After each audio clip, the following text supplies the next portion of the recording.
you need to utilize the technology to work for you. And to be able to do that, there are lots of simulations that we've utilized the technology to help us, like preempting some of the challenges that we'll face. And that have started even since the inception of the factory, where we've managed to simulate the operation of the factory before we get to the real operation. We've tried to fix that along the way, and accordingly, when we have started hitting the ground with the operation itself, lots of surprises have been avoided and lots of improvement areas have been identified in advance in terms of the design.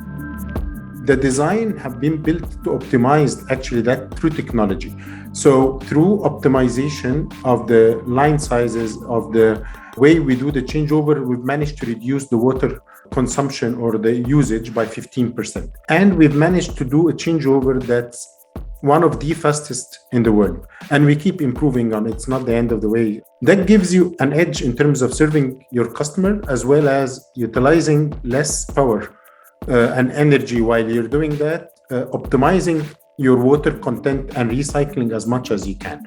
And that have definitely enabled us. The key enabler for that was also how can we get to a better planning cycles, where we've engaged technologies such as RPAs or robotic process automation, or AI, which is artificial intelligence, into getting the right plan with the right quantities in terms of minimum runs that we should do for every product. And that's how we've utilized actually, and those are some practical examples with some figures on how did we utilize actually technology towards doing that.